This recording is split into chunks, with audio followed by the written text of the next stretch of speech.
Bienvenue à tous et à toutes, je suis Amélie et j'anime le podcast L'élan pour découvrir les parcours de femmes qui ont réussi à s'élancer et trouver leur voie. Des femmes ordinaires, salariées, entrepreneurs, passionnées, courageuses, indépendantes, autant de profils variés qui nous ressemblent pour trouver des inspirations et de la motivation. Dans ce nouvel épisode, je retourne à nouveau dans le milieu viticole. Après l'épisode avec Cécile, caviste, je rencontre aujourd'hui Vanessa, qui est propriétaire et gérante du château de Plaisance, situé en Val-de-Loire. Après avoir commencé ses études dans la communication, Vanessa a pris un nouveau virage dans son parcours pour intégrer l'École supérieure de l'agriculture à Angers, pour notamment se spécialiser dans la filière du vin. Après plusieurs métiers dans le milieu viticole, Vanessa reprend le château de Plaisance en 2019. Au cours de cet entretien, nous avons abordé beaucoup de sujets. La reprise du domaine, le choix de l'investisseur, ses activités de vigneronne et gérante du domaine, le bio, la biodynamie, la place des femmes dans ce milieu du vin et ses futurs projets. Je ne vous en dis pas plus et vous laisse découvrir ce nouvel épisode. Très bonne écoute. Bonjour Vanessa. Bonjour Amélie. Merci beaucoup d'avoir accepté cette invitation sur le podcast. Merci de m'avoir invitée. Vous êtes propriétaire du château de Plaisance, qui est un vignoble situé à Rochefort-sur-Loire. Donc pour préparer notre interview, j'ai aussi regardé votre profil LinkedIn et j'ai vu que vous aviez commencé des études de communication, donc ça m'a bien sûr interrogée. Est-ce que tout d'abord, vous pouvez présenter votre parcours, comment vous êtes passé des études de communication à justement à être propriétaire d'un domaine viticole? Alors merci Amélie de m'avoir invitée. Et donc pour expliquer ce parcours, même moi des fois je me l'explique pas très bien, mais je pense que tout simplement c'est que mes parents ne sont pas vignerons. Donc quand ses parents ne sont ni vignerons ni dans le milieu agricole de manière générale, c'est généralement des vocations qu'on envisage peu. Moi j'aimais bien, j'étais assez curieuse de nature, j'aimais un peu tout, donc j'avais du mal à me décider sur ce que je voulais faire, et la communication, ça tombait bien, ça permettait d'aborder plein de sujets. Donc la vocation initiale, c'était d'être journaliste, donc j'ai fait des études de communication à Angers. Et puis, première expérience professionnelle, ça a été chef de projet, audiovisuel au sein de Marrakech TV. Voilà, c'était assez marrant, mais rapidement, quand même, je me suis rendu compte que j'avais un besoin de connaissances sur peut-être l'histoire française, le terroir français, et puis d'un savoir un peu plus technique, je dirais, et puis d'un retour à la nature, quoi. Enfin, retour, je sais pas comment on peut parler de retour, parce qu'il n'y a pas eu d'aller, mais en tout cas d'une connaissance sur cet aspect-là que je n'avais pas du tout eu, en tout cas pendant mon enfance. Voilà. Et donc, je suis partie un peu d'un coup de tête comme ça. Je suis rentrée en France et je me suis inscrite à l'ESA, qui est l'École supérieure d'agriculture d'Angers. Et j'ai voulu faire un pont quand même. Donc, j'ai fait une licence communication et commerce des vins en alternance dans une jolie maison de Bulle à Saumur. Et ça a été et l'idée première, c'était peut-être d'être journaliste dans le vin. Donc comme ça me permettait d'avoir un savoir plus technique. J'avais la frustration en fait de pas connaître un sujet de fond en comble aussi. Voilà. Et puis ça m'a tellement plu que j'ai continué avec un master un peu plus technique, et puis j'ai jamais quitté ce secteur. Voilà. Et donc, vous l'avez dit, vous n'êtes pas forcément issu de parents vignerons. Donc, comment s'est concrétisé ce goût pour le vin et justement d'avoir au fur et à mesure orienté vos études et vos parcours autour du vin? Est-ce qu'il y a eu un déclic quelque part? Il y en a eu plusieurs, vraiment, il y en a eu plusieurs. Il y a eu un voyage, un séjour aux États-Unis où on se rend compte que, en tant que Française, on nous demande tout de suite, t'es Française, donc forcément tu t'y connais en vin, puis en fait on se rend compte que pas du tout, ça n'a rien à voir. Ce genre de choses qui demandent à approfondir. Non, et je crois vraiment le déclic de continuer et de persévérer dans ce secteur, c'est la dégustation et un véritable attrait pour pour le vin en lui-même. Quand on démarre de rien et qu'on apprend en fait, qu'on commence l'initiation à la dégustation et que plus on déguste, plus on perçoit les différentes strates du vin et qu'on ressent de plus en plus de sensations, c'est très addictif. Et je suis devenue complètement addict à ça.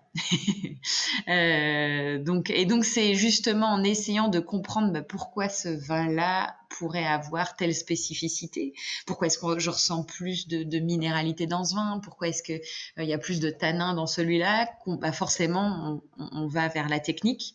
Et donc voilà, tout naturellement on creuse quoi.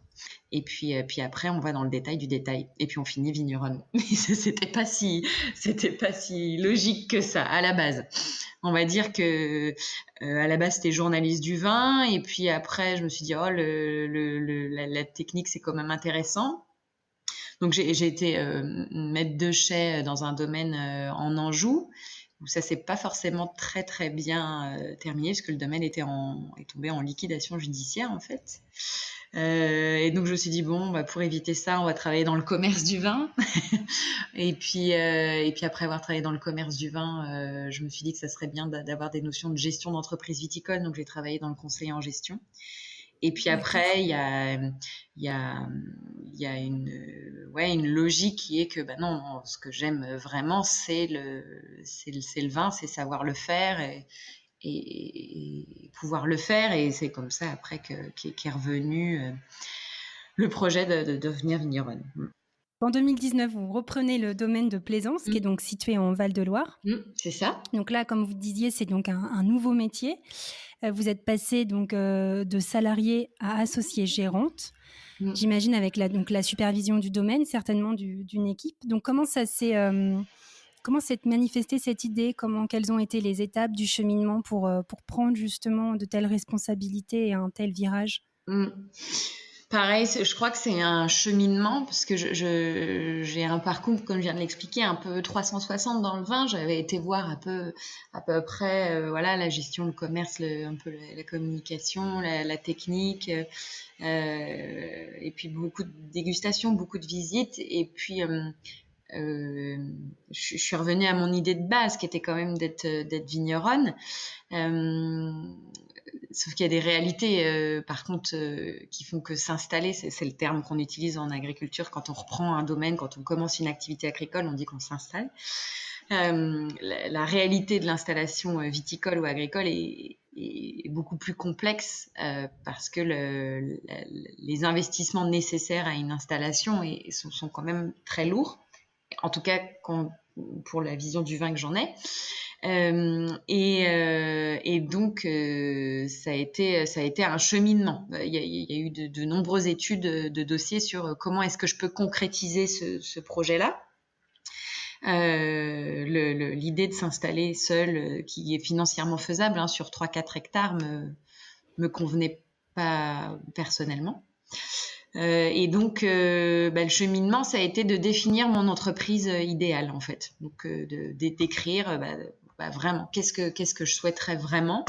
Et puis, moi, mon entreprise idéale, c'était d'avoir entre 18 et 25 hectares avec du chenin en Anjou.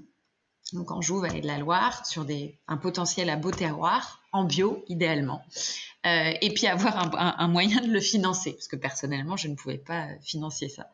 Et donc avec ce petit projet complètement idéalisé, parce que non concrétisable, on va dire ça comme ça, j'ai été voir différentes personnes. Je me suis dit, je vais aller rencontrer des personnes et puis exposer mon projet, et puis peut-être comme ça que des idées viendront, quoi. Et je pensais que ce cheminement durait un certain temps, quoi. Vraiment, je me suis dit oui, il faudrait que d'ici 5 ans ce projet soit réalisé, quoi. Et puis une des premières personnes que je rencontre, c'est Alain Pénaud d'un cabinet de transactions, comme un agent immobilier en fait de domaine viticole. Donc il met en relation des gens qui vendent leur domaine avec des gens qui souhaitent s'installer. Et puis quand j'expose mon projet potentiel d'installation, j'en suis vraiment qu'aux prémices, et que je lui expose ce projet-là, il me dit écoute, je te rappelle dans 48 heures. Alors, c'est assez étonnant comme réponse. Et du coup, il me donne rendez-vous 48 heures après dans ce domaine qui s'appelle donc le Château de Plaisance, qui est situé en haut de la butte de Chaumes. Donc Chaumes, c'est le seul terroir classé en premier cru de tout le Val-de-Loire. Donc c'est un très beau terroir. Et il me présente donc Guy Rochet, l'ancien propriétaire du domaine. Donc Château de Plaisance, c'est 25 hectares en bio depuis 95, planté à 80%, donc sur ces très beaux terroirs de schiste majoritaire en chenin. Et du coup, il me dit, voilà, ce domaine-là est en vente. Je lui dis, très très bien, j'aurais jamais les moyens d'acquérir un tel domaine, donc c'est très gentil, merci. Et il me dit, en fait, il y a 2 investisseurs qui depuis 2 ans sont sur le projet de le reprendre et qui avaient projet d'investir avec un vigneron local qui aurait géré le domaine et qui vient de se désister du projet, quoi. Et donc, ils sont à la recherche d'un associé gérant. Donc, c'était assez incroyable. Et je crois que le lendemain, ou le soir même, je sais plus, je prends le train à Paris pour rencontrer ces 2 investisseurs. Et c'était assez incroyable comme rencontre. Il y a eu un vrai coup de foudre amical dès le début. Et c'est parti, quoi. Ça c'est vraiment, on s'est complètement enflammés tous les 3 à évoquer le potentiel de développement de ce domaine, les terroirs incroyables, comment est-ce qu'on peut vraiment faire des grands chenins ici, l'envolée lyrique. Et donc là j'ai l'impression d'être sur une autre planète. Je me dis c'est quand même fou.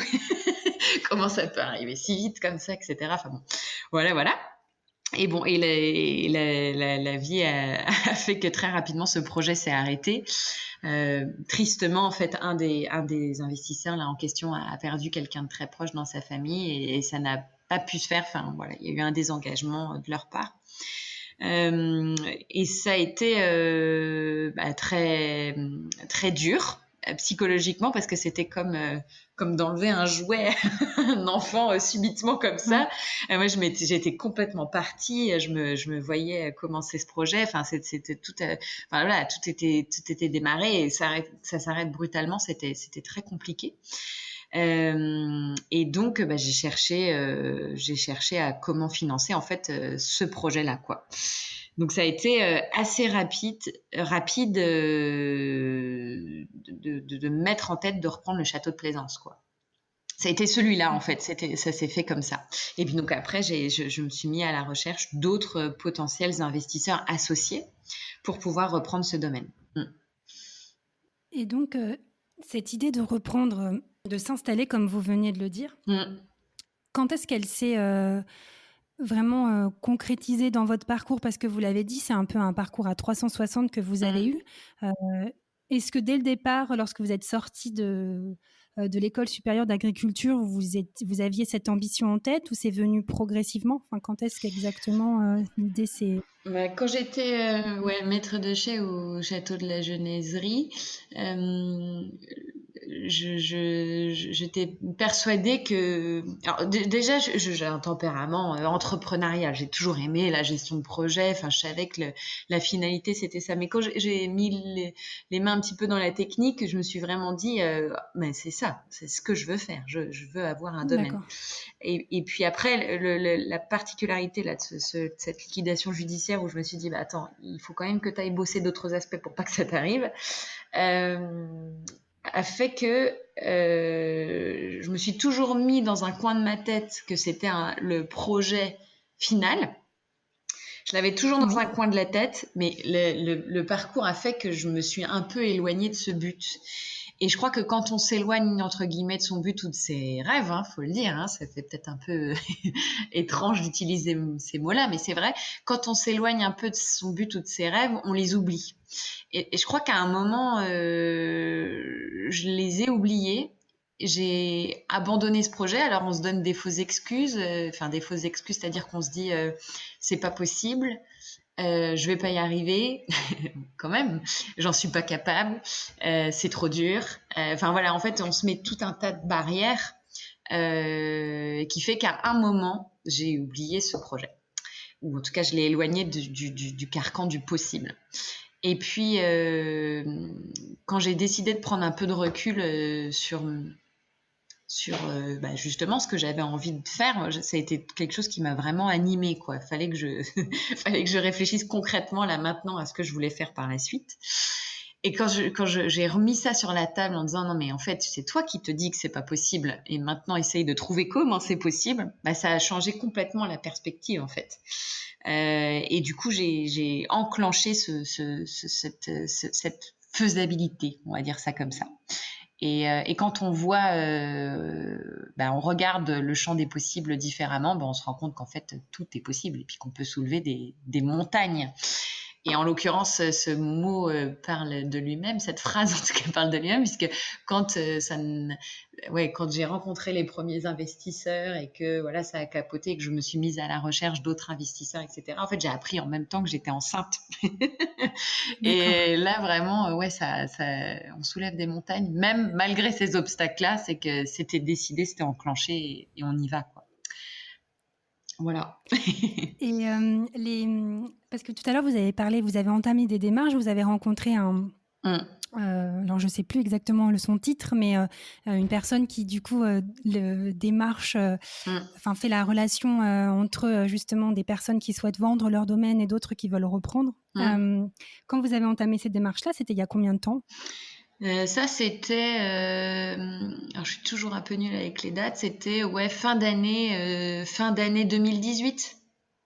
D'accord, donc finalement tout est allé assez vite Tout est en allé 6 mois. assez vite. Ouais, un an, ça D'accord. a mis un an à peu près. Ouais. Mm. Oui, donc ça a été très rapide parce que normalement, quand on parle d'une installation, vraiment, on parle en plusieurs années, hein. En Oui. installation agricole, il y a tout un cheminement déjà de recherche de terrain, ensuite de négociation, puis après, il y a tout un parcours qu'on appelle le parcours à l'installation, qui est semé d'embûches Oui. administratives, et c'est assez long. Et je l'ai fait en hyper express. Et j'ai réussi, hein, ça se fait, mais c'était assez chaud. Ouais. Et à cette époque-là, vous étiez salarié, embauché quelque part ? Alors, en fait, j'avais déjà pris la décision d'être indépendante. D'accord. Parce que tout simplement, je pense que je suis quelqu'un qui m'investit beaucoup de manière générale dans les projets que j'entreprends, et du coup j'ai beaucoup de mal à faire deux choses en même temps à fond. Et donc être salarié plus avoir un projet d'entreprise à côté était pas Oui. possible en fait. Donc j'avais la possibilité de faire du conseil en indépendante. Non pas que le conseil prend moins de temps, mais en tout cas j'avais pris la décision de prendre moins de clients. Voilà, et ça m'a permis comme ça pendant un an et demi, quoi, de prendre le temps. Et puis moi, j'adore accompagner les clients vignerons que j'avais. Donc ça m'a permis, voilà, de mener ces deux projets de front. Donc j'étais déjà indépendante. D'accord. Mm.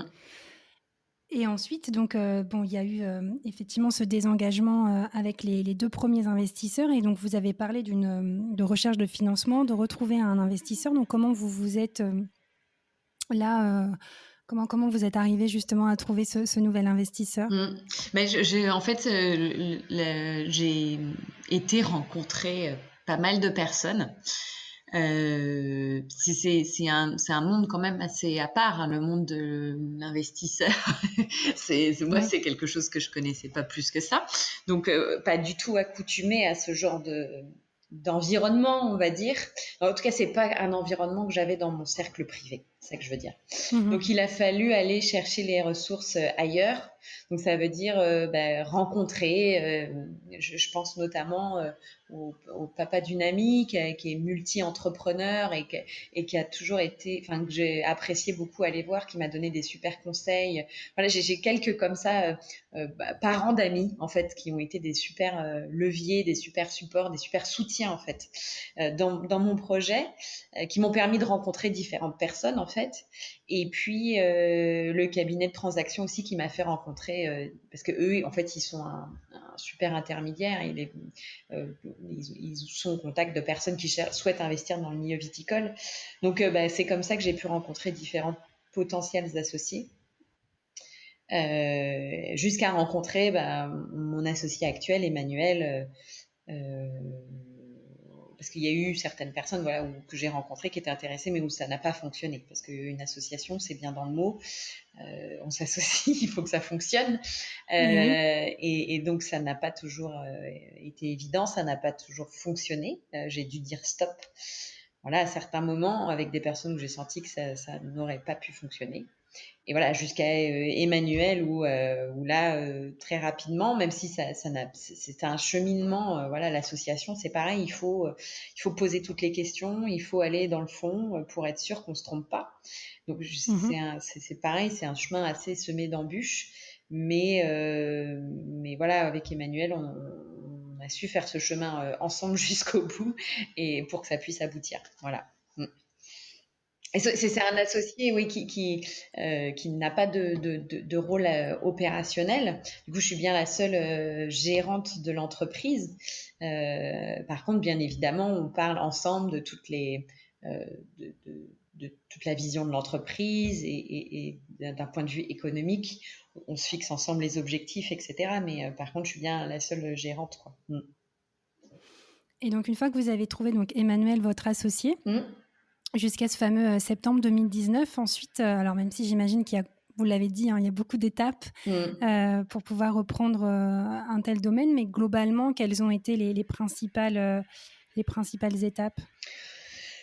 La première étape, quand même, c'est l'évaluation du prix du domaine.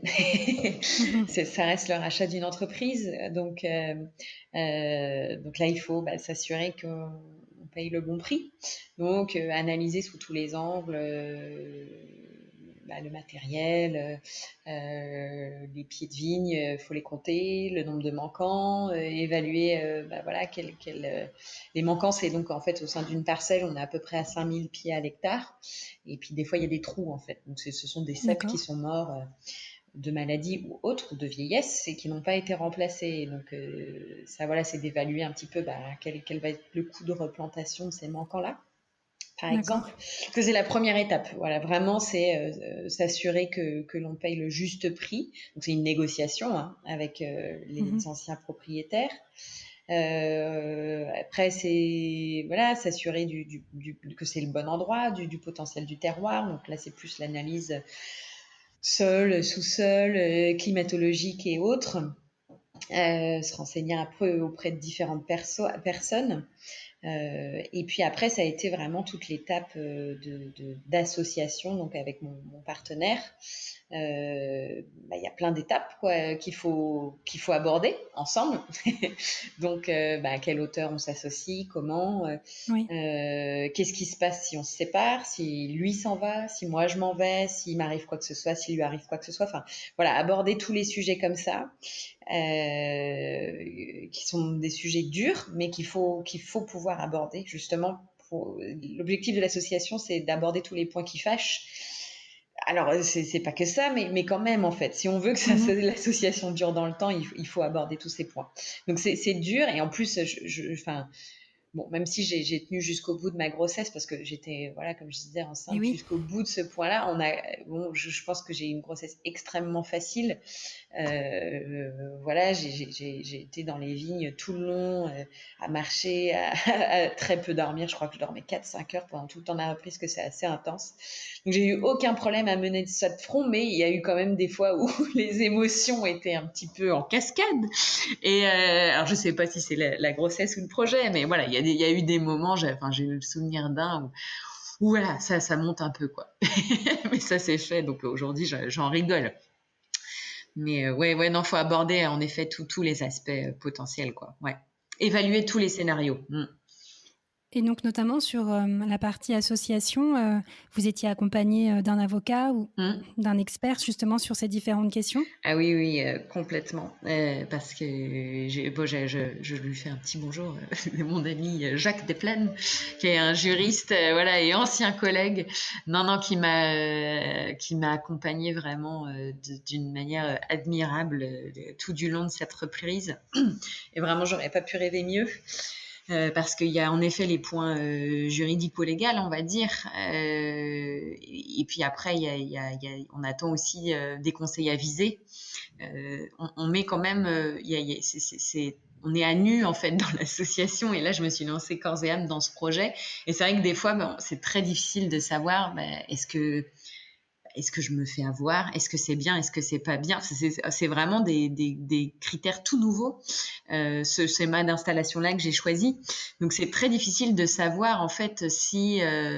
parce que tout le monde tire son petit bout de gras dans ce moment-là. Donc, c'est très difficile de savoir si on est dans le vrai, si on est juste. Et en fait, dans l'association, pour que ça fonctionne, il faut que ce soit équitable et juste. Et donc, c'est vraiment important d'avoir un associé... juriste qui soit de bons conseils. Et moi, j'ai été superbement accompagnée par cette personne que je remercie encore vraiment. Et heureusement, franchement, il le faut, ouais. Et ensuite, je dirais la passation avec l'ancien propriétaire, comment ça s'est fait?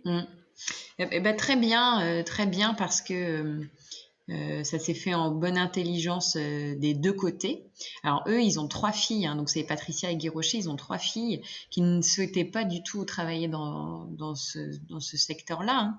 Donc c'est bien une installation hors cadre familial, comme on dit. Oui. Et donc la transmission pour eux d'un patrimoine, d'un héritage qu'ils avaient eux-mêmes reçu en héritage. Donc il y avait 2 points. Je pense qu'il était nécessaire pour eux quand même de pas prendre n'importe qui pour reprendre ce patrimoine familial. Et puis moi, ça me semblait nécessaire de respecter leur patrimoine, leur héritage, et de leur montrer que j'allais en prendre soin. Et c'était une évidence, quoi. Et d'ailleurs, j'ai dû être adoubée par le père de Guy Rocher, donc Henri Rocher, qui est très très âgé et qui est décédé depuis d'ailleurs la reprise, et qui était un grand monsieur, et du coup il a fallu que je sois adoubée par ce monsieur-là. Voilà, il fallait être sûr de qui est-ce qui allait reprendre Plaisance, quoi. Donc c'était un respect mutuel.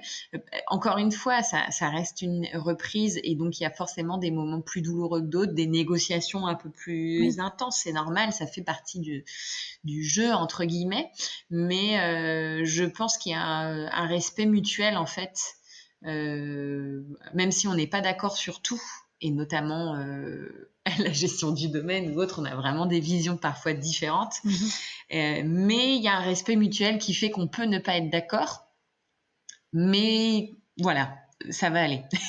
Et Guy Rocher, c'est un personnage un peu truculent. Voilà, c'est un grand chapeau, grosse moustache, il parle fort, donc il dit toujours ce qu'il pense, et donc ça peut vite monter. Et j'ai pas voulu rentrer dans ce jeu-là de celui qui parlerait plus fort, ça aurait pas donné grand-chose. Donc voilà, à partir du moment où on respecte ce personnage-là et qu'on rentre pas dans les détails, ça fonctionne bien. Donc voilà, respect mutuel, et pas jouer au coq avec lui, ça a fonctionné, quoi. Et aujourd'hui, il y a une petite vidéo là qui est sortie sur la chaîne YouTube du Château de Plaisance, où il vient déguster justement les 2019, donc ils sont encore en cuve et en fût là. Et il vient goûter justement, et c'est super, parce que même si on va travailler forcément différemment, on a quand même une à 2 générations d'écart. Il sait reconnaître le travail qu'on a fait pendant toute cette année et le résultat, et il est super admiratif des vins qui sortent, et ça pour moi c'est la preuve de son intelligence, et parce que s'il n'avait pas aimé, il aurait très bien su le dire, et c'est pour moi hyper gratifiant, vraiment, et pour toute l'équipe aussi, ouais. Donc c'est important de maintenir le lien, même si forcément reprise dit nouvelle génération, nouvelle vision, et heureusement, il le faut. C'est tout le...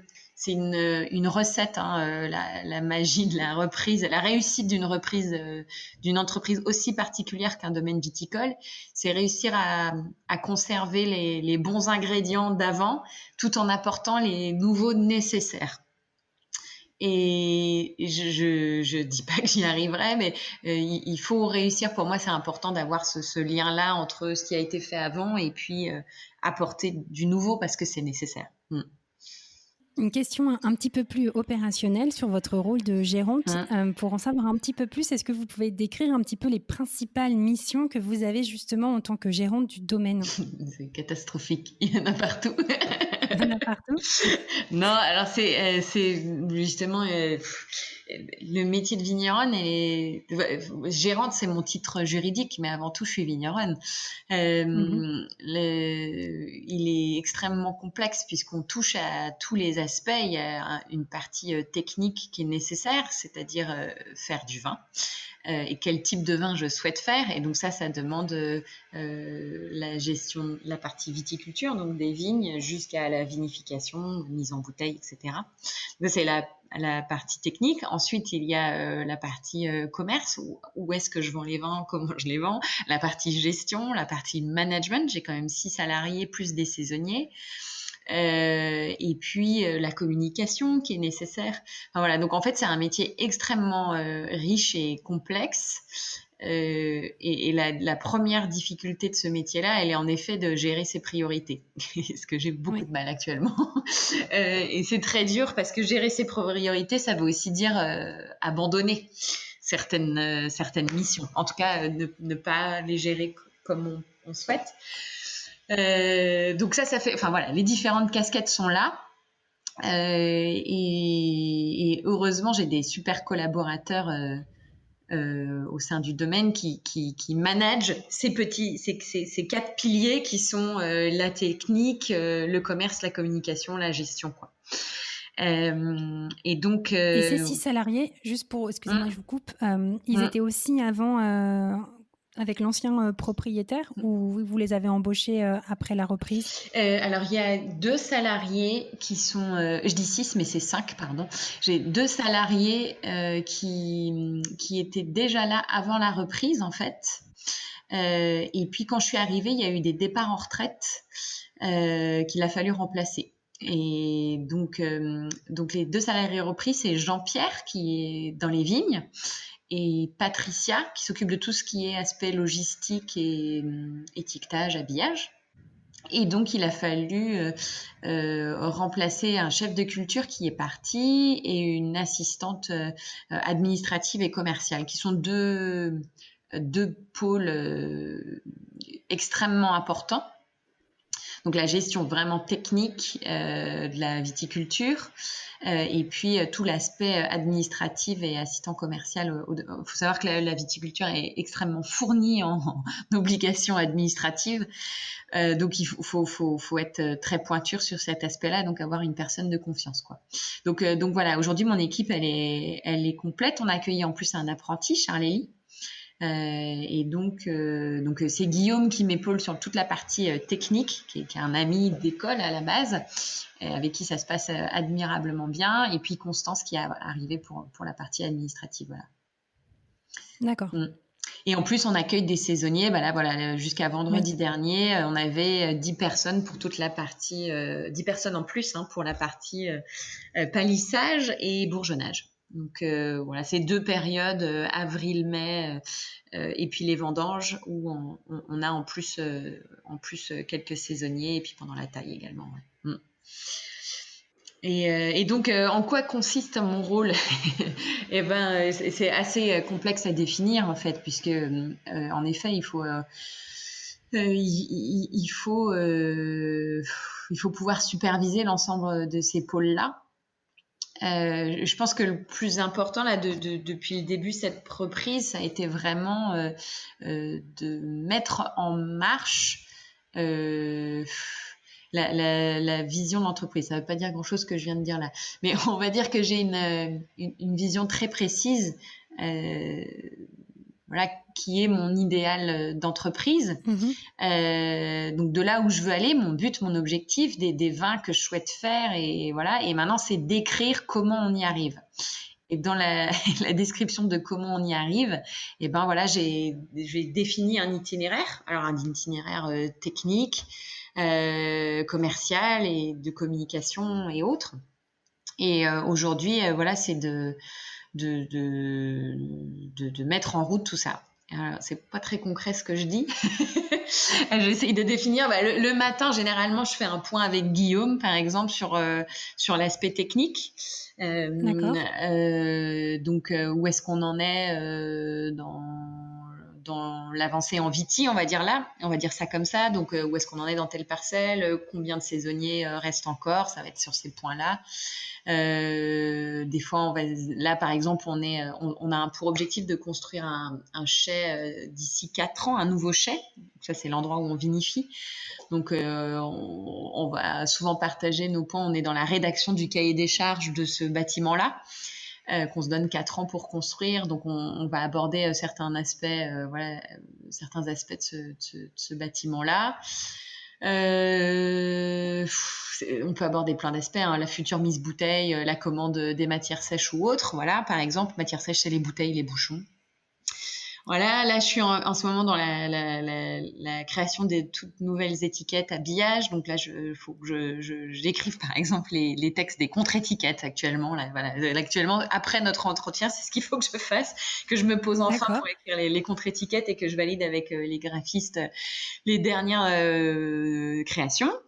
Voilà, et puis après je vais faire un point avec mon comptable que je n'ai pas vu depuis 3 mois et qui doit faire toute la saisie, et puis voilà, s'assurer que je respecte bien mon budget prévisionnel. Voilà,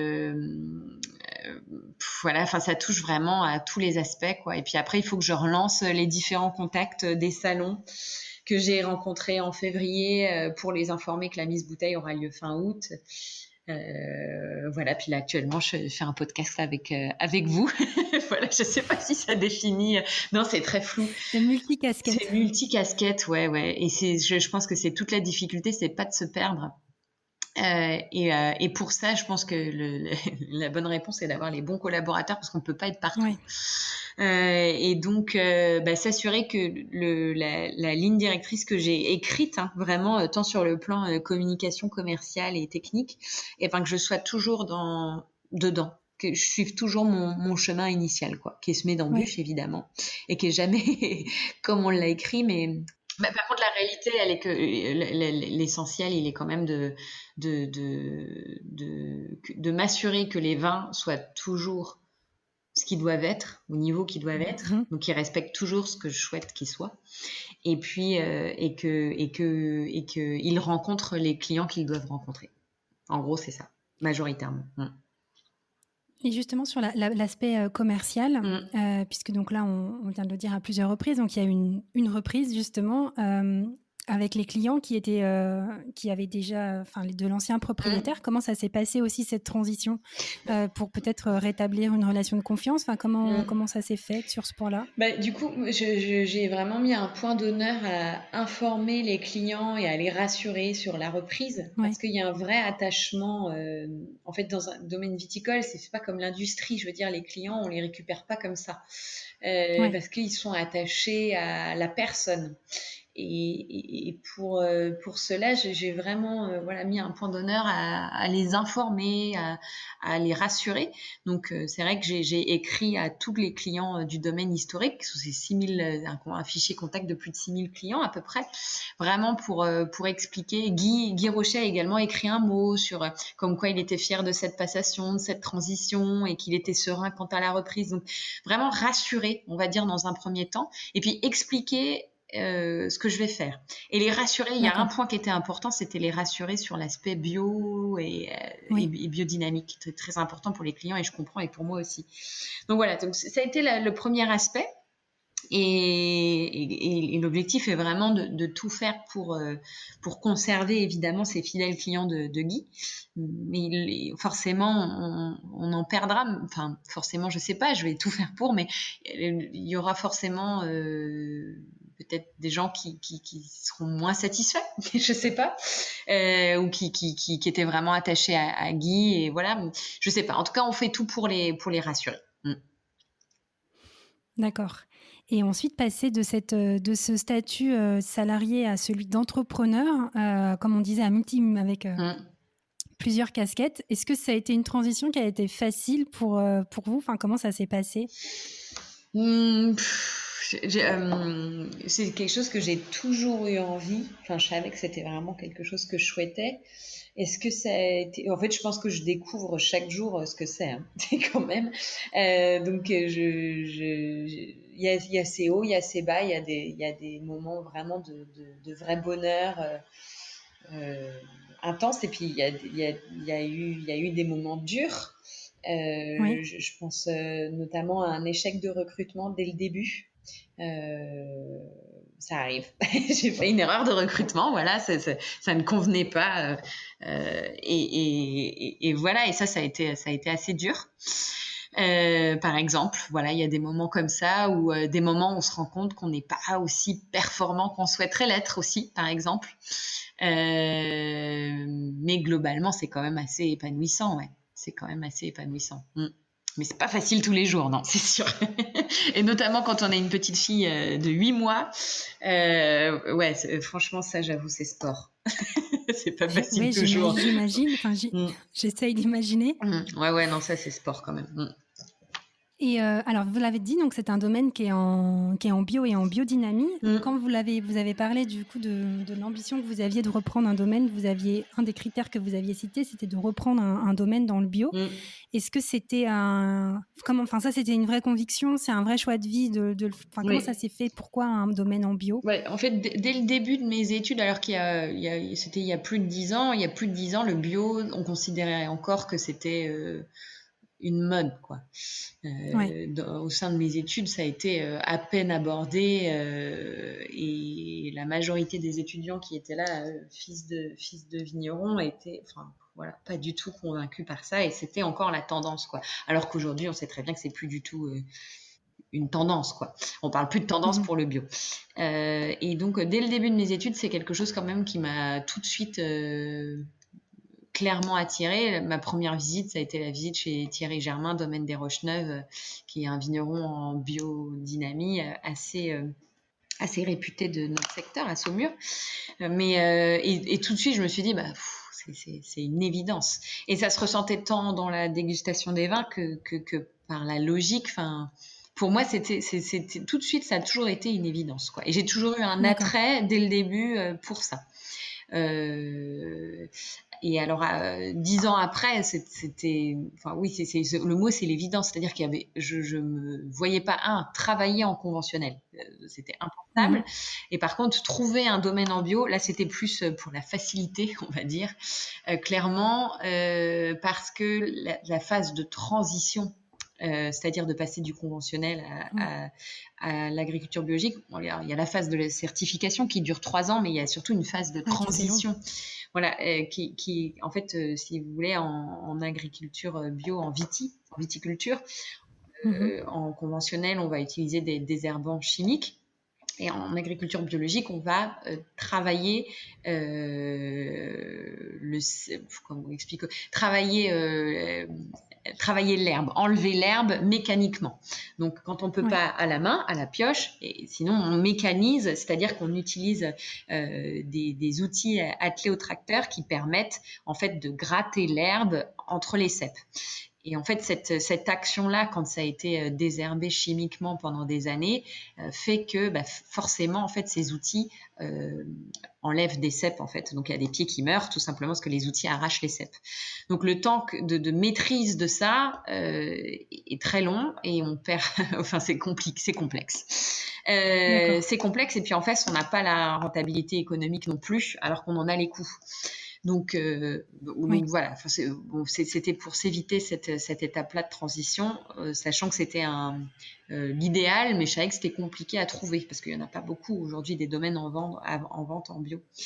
Donc voilà, et le château de Plaisance était en bio, c'était parfait, et puis en plus ça correspondait vraiment en tout point à tous les critères à ce que je souhaitais, quoi. Donc voilà, donc évidence, oui.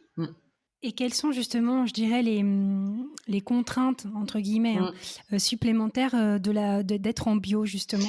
C'est la grosse partie, hein, c'est ce que je viens d'expliquer. En fait, la chimie, c'est beaucoup plus facile, entre guillemets.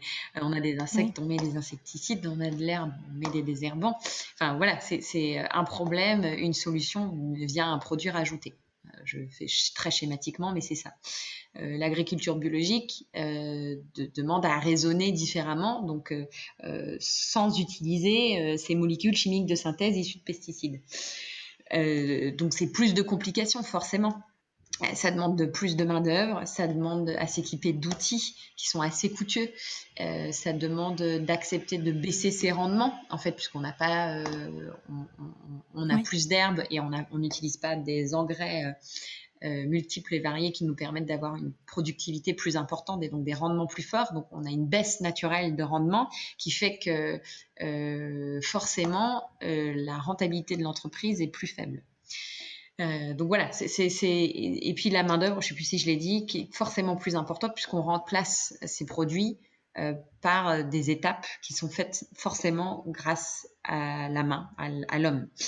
Donc voilà, et puis moi je me suis fixée surtout un objectif qualitatif, c'est-à-dire que c'était vigneronne, oui, mais dans l'objectif de faire le mieux possible et vraiment de faire les plus grands vins possibles. C'est sans aucune prétention, aucune, mais c'est mon objectif. Je ne sais pas si je vais y arriver, mais c'est l'objectif. Et donc ça demande beaucoup plus de travail et d'attention et donc encore plus de main-d'œuvre. Voilà toutes les difficultés qu'on a. Et en face, on est dans une région quand même qui est l'Anjou. Et donc, on ne fait pas partie des appellations les plus renommées, même si ça change énormément avec notre génération, où on se débarrasse des carcans d'histoire viticole. Et il y a un attrait de plus en plus pour la Loire, pour l'Anjou, pour le Chenin. Mais on ne fait pas partie d'une région où on peut valoriser financièrement derrière tout notre travail.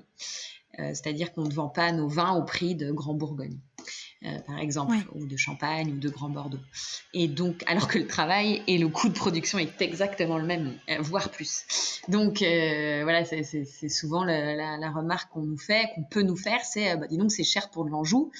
C'est une réflexion, je suis désolée, mais absurde, puisque le travail et le coût de production est exactement le même que dans une autre région, qui pourrait valoriser très facilement une bouteille à 30-40 euros. Donc voilà, la difficulté, elle est là, majoritairement.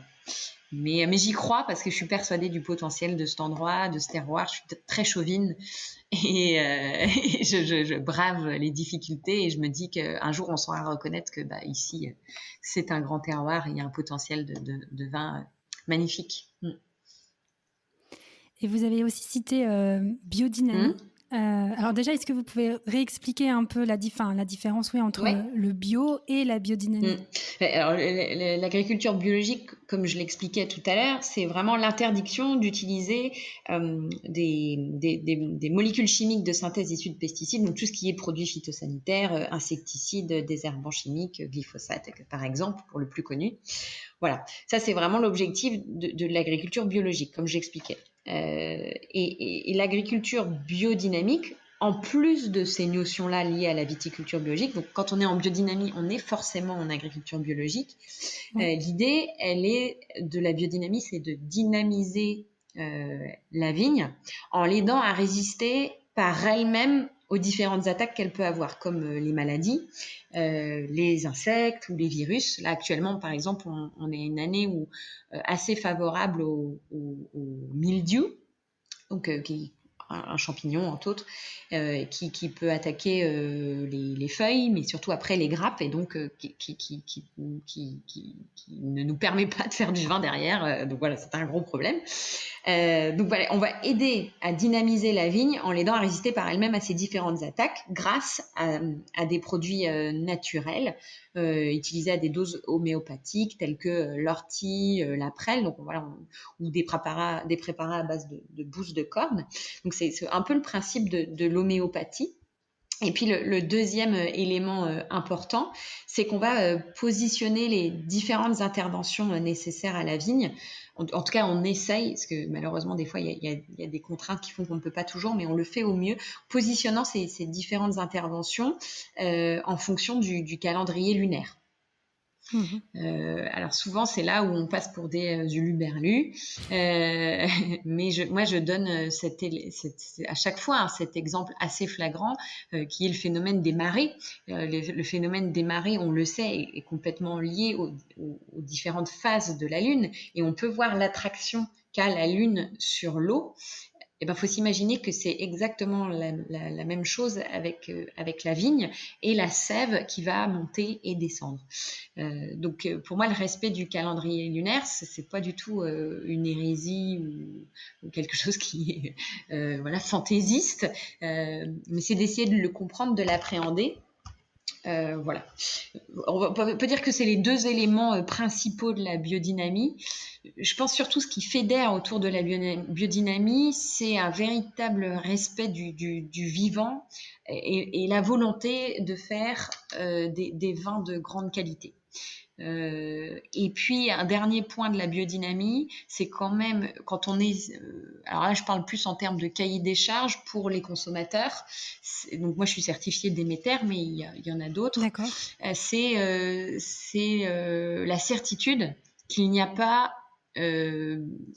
d'adjuvant, alors d'origine naturelle ou pas, mais il n'y a aucun adjuvant dans le vin autorisé en Déméter.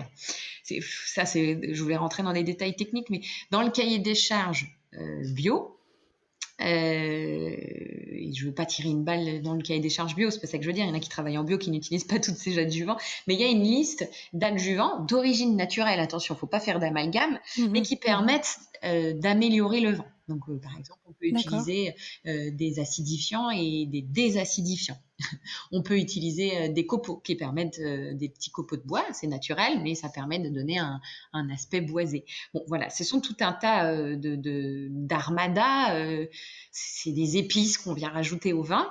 Il y a un marché pour ça. Je ne critique pas, mais c'est juste que c'est pas du tout ce que je veux faire. Et dans la biodynamie, le cahier des charges, il est plus dans le respect vraiment des écosystèmes. Dans biologique, il y a logique. Pour moi, c'est plus logique. Voilà. Et cette certification Déméter, elle y était également avec l'ancien propriétaire? Oui, exactement. Ouais. Donc, pareil, j'ai juste à continuer. Alors, juste, c'est très minimisant. Non, et c'est un travail du quotidien. Mais en effet, l'idée, c'était en effet de continuer dans cette voie-là et de ne faire que mieux au quotidien. Ouais. Très bien. Alors, une dernière partie aussi que j'avais envie d'aborder avec vous, c'était un peu la place des femmes dans ce milieu viticole. Est-ce que pour vous, ça a été un sujet lorsque vous avez repris le domaine ou même plus généralement quand vous travaillez dans le vin? Alors, globalement, franchement, je pense que ça dépend vraiment dans quel secteur on travaille. Dans le vin, je parle dans le secteur du vin, ça dépend où est-ce qu'on est. C'est-à-dire qu'il y a des secteurs beaucoup plus durs que d'autres. Je pense juste à une petite étape que j'ai faite en grande distribution. Alors, j'ai dû collaborer avec des personnes qui travaillaient en grande distribution. Là, autant dire que j'ai vécu les pires moments de ma vie sur le plan du machisme. J'espère qu'ils n'écouteront jamais ce podcast. Mais non, là, valait mieux s'armer. Mais ça a été une super expérience. Hein. Je vais pas les remercier parce que franchement, c'était très dur. Mais voilà, on va dire qu'il y a des secteurs plus machistes que d'autres. Globalement, franchement, c'est hyper bien perçu. On a quand même un bon retour. Les gens sont souvent assez... on est assez flattés, on est assez admirés, on va dire ça comme ça. Même si moi, je mets jamais en avant le fait que je sois une femme, mais voilà, on va pas parler c'est un secteur qui a beaucoup évolué. Franchement, par rapport à il y a 15-20 ans, où quand j'ai entendu certaines femmes qui travaillaient dans le vin, c'était très dur pour elles. Elles n'étaient jamais mises en avant, alors qu'elles avaient des postes clés. Elles ont toujours été relayées au second plan. Aujourd'hui, bon, quand même, on est assez mises en avant. Donc voilà, je pense qu'il y a des secteurs beaucoup plus durs. On entend souvent, non, franchement, j'ai pas eu affaire au machisme. Moi, franchement, si, j'ai clairement eu des souvenirs où, tant dans le commerce en France, et je dois le dire beaucoup plus en France qu'à l'étranger, franchement. Je trouve il y a beaucoup plus de machisme en France qu'à l'étranger. À l'étranger, j'ai toujours eu un accueil incroyable, mais en France, franchement, il y a encore des réflexions qui sont pathétiques. Et comme je suis un peu une dur à cuire. J'ai toujours foncé comme un bélier contre ces remarques. Donc je peux des fois choquer, mais voilà, je pense que je me suis jamais laissée faire. Et oui, j'ai connu du machisme assez intense à certaines périodes, pas toujours, mais il y en a eu. Donc il faut se battre contre ça. Et le deuxième point qui m'a... alors, encore une fois, hein, c'est des éléments, mais il faut le notifier quand même quand on a affaire à ça. Mhm. Globalement, quand même, on est dans ce secteur où c'est de moins en moins machiste, mais il y en a encore ça. Et cet aspect qui m'a suffisamment agacée pour que j'en parle aujourd'hui. Et je pense que c'est pas fait d'un point malveillant, mais on parle tout le temps, c'est de me demander constamment quand les gens connaissent pas la reprise de plaisance, c'est toujours de me dire mais vous êtes donc c'était le domaine de votre père ou vous êtes avec votre mari, c'est-à-dire qu'à chaque fois constamment on va me demander si c'est mon père qui avait le domaine ou si je suis installée avec mon mari. Ça, c'est je suis pas sûre qu'on poserait cette question-là à Oui. un homme de mon âge, en fait. Et même, j'en suis sûre que non, on ne lui demanderait pas à un jeune vigneron de 32 ans qui reprendrait le château de Plaisance s'il était installé avec sa femme. Et donc, en fait, c'est quand on pense à ça qu'on se dit, bah, c'est bizarre, pourquoi est-ce qu'on me pose tout le temps la question? Donc voilà. Et encore une fois, c'est pas forcément dit d'une manière malveillante, c'est plutôt des fois même admiratif, mais voilà. Oui. Voilà, c'est quand même un truc où c'est pas encore complètement ancré, quoi. Et alors peut-être parce que c'est le côté physique du métier, peut-être, qu'on demande si un homme est présent, je sais pas. Mais on me le demande à chaque fois, quasiment. Bah, je pense que c'est comme les questions aussi sur le fameux équilibre entre vie pro ou vie perso qui est forcément plus demandé à des femmes qu'à Complètement. des Ouais, hommes. j'ai même eu mon banquier me l'a même demandé au début. Et je lui ai répondu d'ailleurs, auriez-vous posé cette question-là à un homme? Mais bah oui, ça fait partie des choses forcément que l'on demande à une femme que l'on ne demande pas à un homme. Moi, je me permets à chaque fois de le souligner. Bah, pourquoi vous me posez cette question? Alors souvent, je réponds quand on me demande si je suis avec mon mari ou si c'est le domaine de mon père. Souvent, je réponds. Qu'est-ce que je dis? Je dis non, mais j'ai une super équipe. Voilà. Enfin, ou vous êtes toute seule. Souvent, on me dit ça, mais vous êtes toute seule. Et du coup, je dis oui, je suis toute seule, mais heureusement, j'ai une super équipe avec moi. Voilà. Comme ça me permet de me détourner du problème et puis de répondre que non, je suis pas toute seule, mais je suis avec une chouette équipe. Ouais, voilà, ça c'est encore ancré. Et en effet, comme le côté de la vie privée, vie perso, ouais, qui est ancré, quoi. Et vous avez parlé pendant le podcast de futurs projets que vous avez et la vision que vous avez pour le domaine. Est-ce que vous pouvez m'en dire un petit peu? Est-ce qu'il y a quelques projets donc, que vous pouvez dévoiler? Oui, il y en a plein. Mais le premier projet qui est avant tout, c'est vraiment la. Alors, j'aime pas le mot remise en état, mais le vignoble doit se renouveler. Donc, il y a des manquants, il y a des parcelles à arracher et replanter pour son bien-être, pour leur bien-être.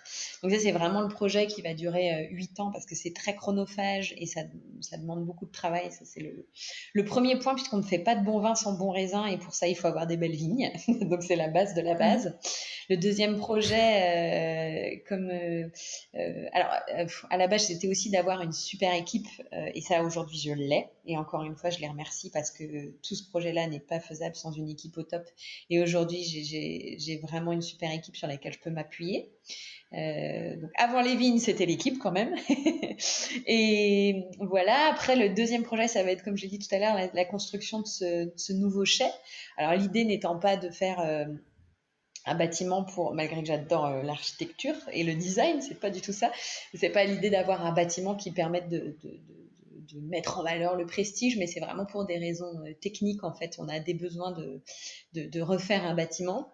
Mais l'idée en effet, c'est de travailler avec un architecte pour essayer de valoriser cet endroit. Donc on est en haut de la butte de Chaume, donc on surplombe en fait toute cette butte. Et l'idée, c'est évidemment en construction de ce nouveau bâtiment, d'avoir un bâtiment qui soit esthétique, qui s'intègre dans le paysage, mais en même temps qui puisse accueillir quand même hormis cet aspect technique de vinification, qui puisse accueillir du public de manière agréable. Donc ça, c'est un projet hyper motivant et de revaloriser le lieu de manière générale. C'est vrai que il y a une époque, là, les années 80, où on construisait des bâtiments pas forcément fonctionnels et pas forcément esthétiques, plutôt en tôle, etc. Donc moi, là, j'ai des vieux bâtiments historiques en schiste et en pierre de tuf, mais j'ai également un vieux bâtiment comme ça. Donc l'idée, voilà, c'est de se réapproprier l'endroit esthétiquement et fonctionnellement, et voilà, d'avoir un endroit esthétique et fonctionnel, quoi. Donc ça, on se donne 5 ans pour pouvoir remettre le lieu en état, et donc pouvoir accueillir du public dans un endroit agréable. Ça, c'est aussi quelque chose qui pour moi est important, puisque on a donc le château de Plaisance. Alors c'est pas vraiment un château parce que j'ai pas une grande tour, mais c'est une très très belle maison bourgeoise, et l'idée, c'est de la transformer en chambre d'hôte, plutôt prestige, voilà, parce que c'est vraiment une belle bâtisse, et de faire 5 chambres d'hôtes haut de gamme. Voilà. Et l'idée, je ne suis pas du tout dans le no-tourisme, il en faut pour tout le monde, mais d'activités ou comment je pourrais dire ça au mieux. Enfin, l'idée, c'est pas d'avoir des activités de no-tourisme, mais plutôt que les gens viennent ici vraiment profiter de ce lieu, bénéficier de ce lieu et de ses ressources, et de prendre un temps de pause en haut de cette butte, qui puisse admirer les paysages, et apprécier et connaître davantage sur nos vins, mais apprécier. Voilà, vraiment, c'est ça. Pour moi, cet endroit, il aspire à qu'on comprenne le temps de s'y poser, de méditer s'il faut, mais c'est plutôt un lieu de repos, quoi. Voilà, et c'est comme ça que j'envisage ce lieu-là. C'est vraiment que les gens viennent y prendre une pause, quoi. C'est vraiment ça. Et donc ça, j'espère d'ici 5 ans, mais ça fait beaucoup de projets. Oui, de nouvelles casquettes. Ouais, c'est très lourd, et il faut pas oublier que le nerf de la guerre, c'est quand même de faire du vin, c'est ce qui nous prend le plus de temps, et de le vendre. Vraiment, c'est quand même le cœur de mon métier. Il est aussi aujourd'hui, c'est un peu un gros mot, en fait. On parle toujours de la beauté de faire du vin, mais la réalité est que le plus difficile est de le vendre, et de trouver son public. Et moi, aujourd'hui, c'est ce qu'il faut que je trouve. Et donc, nous, on a à cœur de trouver des partenaires, cavistes, restaurateurs. Alors, il y a eu le Covid entre-temps, quand même, ce qui complique la tâche, mais voilà, afin de trouver les personnes où nos vins vont résonner. Et trouver cette adéquation, quoi. Et ça aussi, ça occupe beaucoup de temps. Donc voilà, et un peu d'export quand même, mais pas la majorité, hein. Encore une fois, l'export aujourd'hui est nécessaire, mais je veux pas que ça en devienne la majorité de nos débouchés commerciaux, alors que ce serait beaucoup plus facile, parce qu'il y a une très très forte demande pour nos vins à l'export, notamment les États-Unis. Là, j'ai regardé les chiffres, on a un boom de 116% d'export aux États-Unis en un an, ce qui est colossal. Donc, on pourrait très bien vendre l'ensemble de nos vins sur ces marchés-là, et Japon notamment.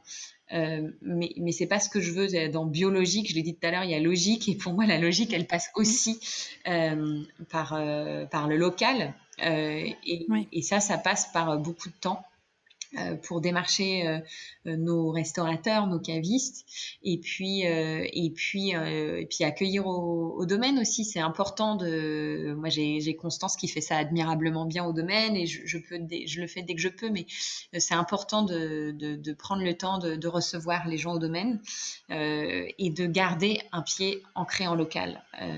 Pour moi, ça, c'est la preuve finale de mon biologique. Ouais.